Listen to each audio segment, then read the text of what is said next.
Hi, my name's Simon Turner and I'm the campaign manager for Driving for Better Business. Our vision is a world where those who use the roads for work do so safely, efficiently and sustainably.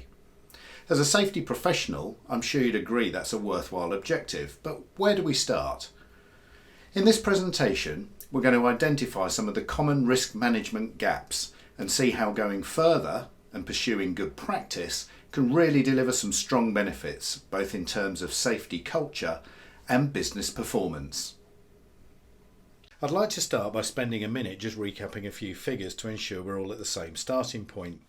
Figures from the Health and Safety Executive show 147 workplace fatalities for the year 2018-2019, and the same figures also show an additional 92 members of the public were also killed by others' work activities, making a total of 239. By contrast, the Department for Transport's figures show 520 fatalities involving someone who was driving for work. Just 63 of those were at-work drivers, with another 25 passengers. But the vast majority, 83%, were other road users. This is bad enough. However, research suggests that journey purpose is recorded in just 20% of collisions, so the real picture could be much worse. Add in the non-fatal injury collisions as well, and that takes us up to over 38,000 casualties, again underreported, costing the UK economy at least £3.8 billion every year. That's around 150 reported injury collisions every day involving business vehicles. But we know that there are more where the driver wasn't identified as driving for work. We know that some injury collisions don't get reported to the police, so they aren't included. And how many non-injury damage-only collisions are there? We don't know what the total comes to, but it's probably a lot bigger than is reported. So, just to give that some context, the odds of winning the national lottery are 1 in 49 million, and every week millions of people think it might be them. Yet the odds of being involved in an injury collision while driving for work are just 1 in 500, and yet nobody ever thinks it will be them. This is why good business leaders recognise the problem. Here's what some of our Driving for Better Business champions have got to say. Mike Flewitt, Chief Executive of McLaren Automotive, says the health, safety and welfare of our people is fundamental to our continued success. Driving for work is a high-risk activity that we need to manage. Kathy Travers, Regional General Manager for Mott MacDonald, says, driving is the single most dangerous work activity for our staff. Over recent years, we've had a clear focus on reducing the number of accidents and serious injuries through raising awareness, changing behaviours and training our people.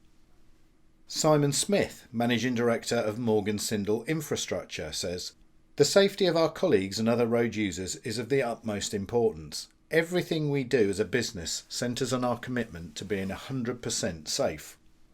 The challenge is amply demonstrated in the rail industry, where Driving for Better Business is working with the Rail Safety and Standards Board to improve the management of work-related road risk across the industry. In the last 10 years, there have been 10 fatalities while working on the railways, people struck by a train or falls from height, etc. And the total killed while driving for work is exactly the same, meaning half the fatalities in the entire rail industry were on the road. And what those involved in enforcement, the HSE, the police, lawyers and judges are increasingly realising is that you can't just blame the driver. Sloppy management or poor work practices may well have contributed. Directors are increasingly being called to account, and multi-million-pound fines are now commonplace for health and safety at work offences. And we know that vehicles are now classed as an extension of the workplace, so all health and safety at work legislation applies to driving for work, in the same way that it applies to the use of a forklift truck or dangerous machinery. At a recent Driving for Better Business summit, the chairman of the Health and Safety Executive, Martin Temple, discussed the assumption that the driver is the only person held to account following an incident. And he explained that there is now much greater appreciation of the role played by safety, transport and operations managers within the business. Fail to take your duty of care responsibilities seriously, and he confirmed the HSE has the power to bring senior managers and business leaders to account when accepted business practices are found to have contributed to an incident. So let's have a look at the different issues that you should be managing. These are all taken from the free online risk assessment and gap analysis tool available on the Driving for Better Business website. and I'm going to give some examples of a number of the common gaps that we see. Under organisational management, we have what is essentially leadership. In more than a third of companies, the person responsible for driver safety claims that the directors aren't fully aware of their legal responsibilities. Without top-level commitment, you've got no chance of driving serious improvement through any business or delivering sustainable change in safety culture, because the staff will know it's not really that important to those at the top. 40% of businesses didn't have a driving for work policy. This needs to be owned by a named director, reviewed regularly and communicated clearly to employees, and it also needs to be included in any staff induction programme, something only half of businesses appear to do. You also need to record and monitor all your fleet activity, training and induction records. Acting quickly on collision data is essential to learn and minimise the chances of it happening again. Now, I've included resilience because if you're the person responsible for driver safety, what happens if you leave or you're taken ill? The procedures that you put in place must still be able to operate in your absence, and someone else must take up the reins. The red questions we've just gone through denote what I consider to be mandatory actions to satisfy your duty of care obligations. The green ones, while they're not mandatory, they are deemed good practice and are generally common among all those companies that manage work-related road risk well. Understanding the true impact on business costs and efficiency is the magic way to engage the board. Do that and they'll want to start discussing it regularly at board meetings and monitoring improvement. We'll look at this in greater detail again after we've finished with the gap analysis. Under driver management, the first thing we've got is driver headcount and eligibility, which might sound obvious. You might know how many vehicles you have, although some companies don't even know that. But do you know how many drivers you have? There may be multiple people driving the same vehicle. The same vehicle could be utilised across multiple shifts. And don't forget those who drive their own car for work, what we call the grey fleet. Are they actually eligible to drive? In 2019, Driving for Better Business carried out a survey of 250 executive directors and 1,000 drivers. We found that almost 2/3 of those directors didn't know how many of their staff drove for work. And out of the 1,000 drivers, 90% of them self-identified as grey fleet, using their own car for business journeys. And 1/3 of them also admitted that they did so without having the correct insurance cover to do so. That's a significant risk exposure for any business. You should check driver competence and address poor driving. This is especially important if you have telematics in the vehicles or other important data to hand. If you have the data, you are deemed to know what it says, regardless of whether you've actually looked at it. If there are any nasty surprises hiding in there, such as a driver who regularly speeds excessively, you would be expected to have identified them and done something about it. Good practice in driver management includes distributing a driver safety handbook, providing regular safety updates to drivers, and maybe offering some kind of recognition or financial incentive to those drivers who drive safely and don't crash. Under vehicle management, one of the most important items is regular checks, especially for commercial vehicles that are on the road all day and every day, and you need to be able to demonstrate documented evidence that these have been carried out.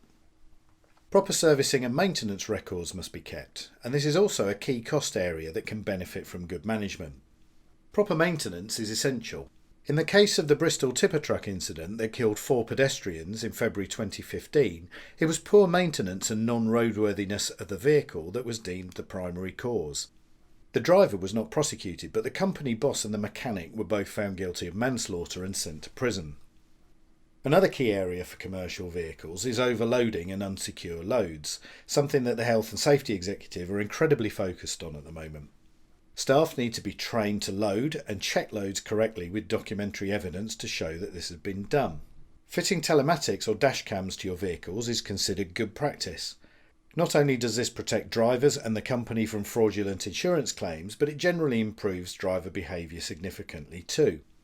It also generates lots of data that can be monitored to demonstrate those improvements. There may be some investment required for the technology, but this is often repaid very quickly, sometimes even in the first year.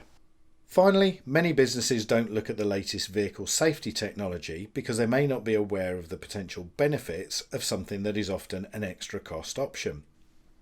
The government is currently focused on encouraging fleets to buy or lease vehicles that have been fitted with something called AEB, which stands for Autonomous Emergency Braking, because of its proven record in reducing collisions. These systems have been proved to reduce rear-end shunts by up to 38% and third-party claims by up to 45%. With journey management, the first question is whether the journey is actually necessary in the first place. After all, the safest journey is the one that doesn't happen. Obviously, deliveries still need to be made, but using the train may be a far more productive use of time than a car, and video conferencing technology has moved on significantly in recent years. Contracting firm Mott MacDonald recently became a Driving for Better Business champion. Over the last 5 years, as they have integrated the latest communications technology into their business, they have been able to reduce the number of staff who drive on business by over a third. Total annual business mileage is down 45%, fuel spend is down 50%, and CO2 emissions have been reduced by 1,500 tonnes annually. Common journey routes should be risk assessed for hazards such as schools or accident black spots, and work practices examined to ensure unreasonable delivery schedules or skewed performance incentives don't encourage drivers to speed to meet them. Fatigue is another hot topic that needs managing in conjunction with overall workload.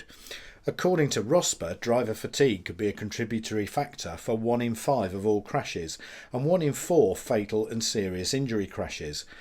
Companies also need to factor in commuting times on top of the working day. If one of your drivers does have a serious crash, then take the opportunity to learn and improve from it. Interview the driver to see if there were any underlying work practices that may have contributed. Check whether they're still comfortable driving or whether some kind of rehabilitation may be necessary to rebuild their confidence. Managing mobile phone distraction is a difficult challenge for most companies, although it is now increasingly common for employers to ban calls whilst driving. Whatever your policy, you also need to make sure that other office staff know what that policy is. One of the biggest mistakes companies make is trying to implement a zero tolerance policy on mobile phones whilst driving and then only telling the drivers, with the result that their colleagues back at the office, including their managers, still keep calling them. And finally, ensuring drivers have a sat-nav system in their vehicle is proven to reduce average travel time because people aren't getting lost. They're doing less miles, which reduces fuel cost and emissions, and their well-being improves because they're less stressed. Of course, depending on your business, there may be other gaps too. Towing can be problematic, especially with contractors towing plant. A recent compliance check at a motorway service area on the M5 found a 94% non-compliance rate. Offences included young drivers not licensed to tow, incorrect hitching, no breakaway cables, faulty electrics, incorrect tyres and numerous loading issues. If you operate specialist vehicles, you should be able to document the training given to drivers and operators. Some companies undertake operations where the vehicles and drivers are actually exempt from the usual testing and licensing restrictions, but best practice among larger companies is to pretend this weren't the case and to behave as if they weren't exempt, ensuring that vehicles are maintained and drivers trained to the same standards as in the rest of their operations. Procured transport is where you may have a contractor carrying out work on your behalf with their vehicles liveried as if they were yours, or you might have staff being transported as passengers in taxis or minibuses. You still have a duty of care to ensure any provider of external transport services does so in a safe manner. So there's a lot there, but to experienced safety professionals, much of that probably just sounds like common sense. Unfortunately, not all your colleagues may have seen the light though. Perhaps some of them see safety as getting in the way of performance rather than supporting it. So let's look at the significant business benefits that will often flow from these improvements in work-related road safety. First, how likely are you to be affected? The IAM's fleet safety arm, IAM RoadSmart, surveyed their corporate clients recently and found that 86% of them had suffered a crash in the previous 12 months. The AA also has a fleet safety arm called DriveTech, and their fleet clients expected 2/3 of their company vehicles to suffer some kind of damage in the following 12 months, with approximately half of that damage requiring the vehicles to be off the road for some time whilst it was repaired, causing severe operational disruption. DriveTech's research also gave an insight into the costs of poor driving. If we take this as a benchmark cost for good drivers, then poor drivers can spend half as much again on fuel, twice as much on tyres, and 3 times as much on routine servicing and maintenance because they wear their vehicles out quicker. Fleet insurance is normally based on claims history, and I've seen good fleets pay around £500 to £600 per vehicle, but I've also seen some really badly managed fleets have to stump up £3,000 and even more per vehicle every single year. Bad drivers are 3 times more likely to crash on average, and the crash will be 3.5 times more expensive. This means poor drivers cost the business 10 times as much in damage repair as good drivers. And while poor driving may be the immediate cause of the extra cost, you should be under no illusion that it is ultimately poor management of those drivers that allows that situation to continue unchecked, saddling the company with increased operating costs and increased risk. For proof of the benefits that can be achieved, we can look to our Driving for Better Business champions, companies that are prepared to share their stories to help and inspire others. Amy is one such. Managing Director of their Highways division, James Hallock, truly understands the safety aspect of his business as well as the cost of collisions, previously over £5 million a year. But he also says that money's not the driving factor for him, that the business benefits are nice to have, but actually safety should be managed well because it's the right thing to do. He means it and his staff believe him. The cultural improvement from this strong leadership has seen a 38% drop in collisions, a significant drop in fuel spend, and, something James is particularly proud of, an improvement in fleet utilisation of 30%. It turns out that doing the right thing is incredibly good for business. Other champions include data management firm Iron Mountain. Over 9 years they've reduced incidents by almost 90% and damage costs by almost 80%. Maintenance costs, a huge operational expense, are down by 30%. Mott MacDonald, who we mentioned earlier, achieved these staggering results over just 5 years. At the very beginning we mentioned Mike Flewitt, CEO of McLaren Automotive. The changes he drove through the company began with a realisation that complaints from the public about employees' driving standards were increasing. This was absolutely not in keeping with McLaren's values and their desire to be known for excellence in everything they do. The resulting improvements in driver engagement and behaviour saw a 54% reduction in claims and a 21% reduction in insurance premium over just 3 years.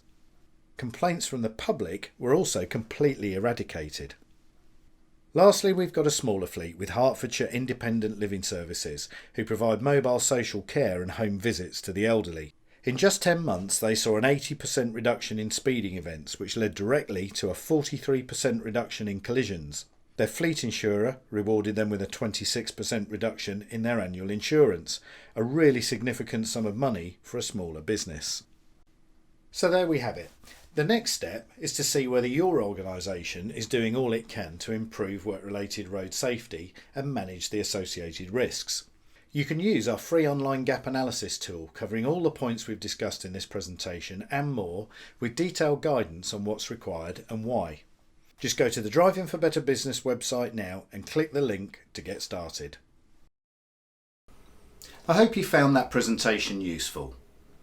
If you'd like to see where your organisation currently sits, then why not try our free online gap analysis tool. Go to drivingforbetterbusiness.com and you'll find the link at the top of the homepage or in the Getting Started section. And thanks for watching.